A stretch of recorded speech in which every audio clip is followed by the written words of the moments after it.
j'espère que vous allez bien. Aujourd'hui, je reviens vers vous pour parler d'un de mes coups de cœur. Alors, mon livre préféré, c'est Harry Potter, mais je crois que Into the Wild de Jon Krakauer est le deuxième, ou en tout cas dans le top de ma liste. Alors, en fait, je vais parler aujourd'hui de ce livre, mais aussi du film qui est Into the Wild, qui a été réalisé par Sean Penn. D'ailleurs, l'image ici, la couverture, est celle du film. Alors en fait, c'est une histoire qui me tient à cœur parce que déjà, elle fait réfléchir énormément, tellement que je pense peut-être me faire un jour un tatouage à propos de ce film et de ce livre parce qu'ils m'ont vraiment inspirée. Ils font réfléchir sur la société, sur notre manière de vivre avec les autres.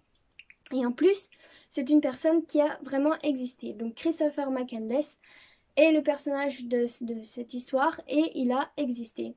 Alors, en fait, l'histoire, c'est que Chris est une personne qui vit aux États-Unis, qui a été diplômée et qui a décidé du jour au lendemain de tout laisser, d'abandonner tout son argent, de le donner à la charité et de partir voyager.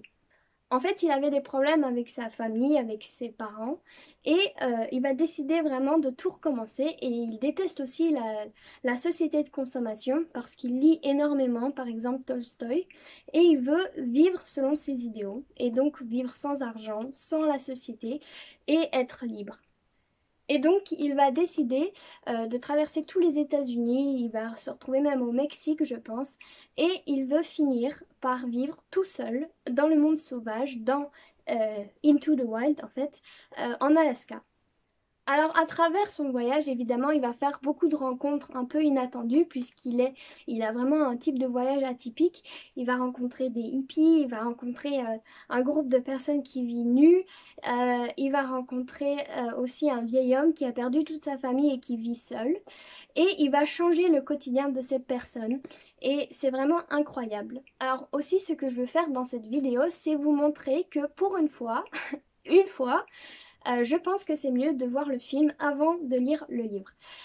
Déjà parce qu'il y a deux points de vue extrêmement différents. Dans le premier, donc dans le film, on va voir le point de vue de Christopher McCandless qui va faire son voyage. Mais on va aussi avoir quelques voix off de sa sœur qui lui dit, qui explique en fait ce qui se passe de l'autre côté, donc ils sont en train de le rechercher, qu'ils ne le trouvent pas, etc. Et qui se sentent abandonnés. Mais on va rester dans la tête de Chris, on va vraiment voir tout son voyage et on va voyager avec lui. Alors déjà, ça veut dire qu'on va avoir des paysages incroyables. Donc c'est un côté un peu idéalisé, je pense, de son voyage. On va avoir aussi une bande son qui est incroyable, qui est faite par Eddie Vedder. Et donc moi personnellement ça m'a vraiment fait rêver, ça m'a donné envie de voyager, ça m'a aussi donné envie de quitter la société pendant un moment. Euh, Même si bon évidemment on se rend compte que c'est quand même assez extrême ce qu'il fait. Alors que dans le livre, c'est totalement différent parce que, en fait, de par son voyage, son expérience, etc., McCandless va être dans les journaux pour un fait divers. Je ne vais pas vous expliquer quoi, parce que justement, le film va amener à ça, alors que le livre, c'est un point de vue tout à fait différent, en fait.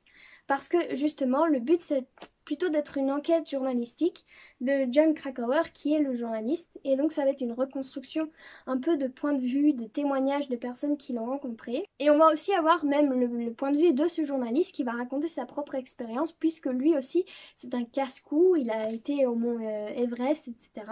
Et il a fait des choses incroyables. Et donc, il va aussi parler de personnes en fait aussi singulières que McCandless. Ce qui est très intéressant parce qu'on va voir justement, on va comprendre pourquoi est-ce que McCandless a été aussi extrême, etc. Dans le livre, on va voir en fait un autre aspect de sa personnalité, enfin en tout cas ça va être mis beaucoup plus en évidence, le fait que ce qu'il fait en fait est très égoïste au fond parce que il va abandonner sa famille, on va le rechercher, il ne va jamais prévenir, il va faire tout pour qu'on puisse pas le retrouver et donc c'est quand même assez terrible, mais aussi on va voir à quel point il n'est pas préparé en fait, il veut vraiment être spontané, dans le film c'est ça, on se dit ah c'est spontané, c'est chouette etc. Mais ici on va voir, on va se dire mais en fait parfois il va avoir des choses qui vont lui se passer et qui peuvent lui coûter la vie, qui sont incroyables et qui sont dangereuses. Et en fait, s'il avait juste la carte de l'endroit où il était, il aurait pu très bien s'en sortir beaucoup plus facilement.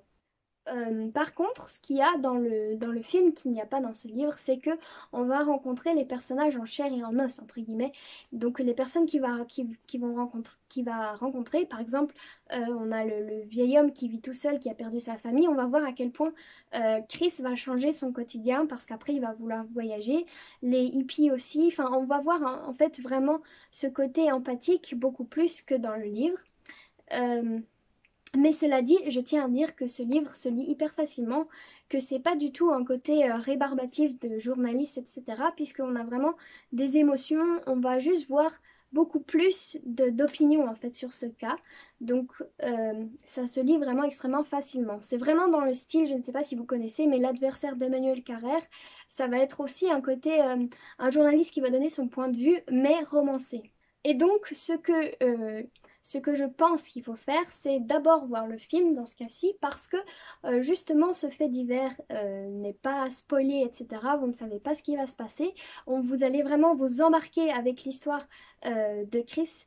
Et si vous voyez que c'est quelque chose qui vous intéresse, parce que je pense que c'est vraiment un film incroyable et que c'est vraiment une histoire incroyable, et bien après, je vous conseille de regarder, de lire ce livre pour avoir vraiment un autre point de vue et pour vraiment réfléchir encore à un autre level. Donc je vous conseille vraiment de commencer par le film, de découvrir vraiment l'histoire de Christopher McCandless.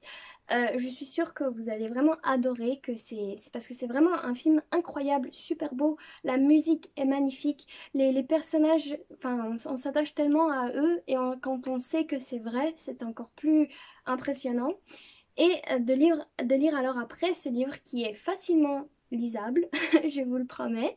Et donc ça vous donnera vraiment un aperçu différent du personnage. Voilà, c'est la fin de cette vidéo. Merci à ceux qui sont restés jusqu'au bout. J'espère que je vous aurai donné envie de découvrir cette histoire, de voir le film, etc. Dites-moi en commentaire si vous connaissez l'histoire, si elle vous tente, et si vous pensez aussi qu'il faut regarder d'abord le film et puis l'histoire. Merci à ceux qui me soutiennent et vous pouvez vous abonner, vous pouvez commenter, voilà, partager. Bisous bisous!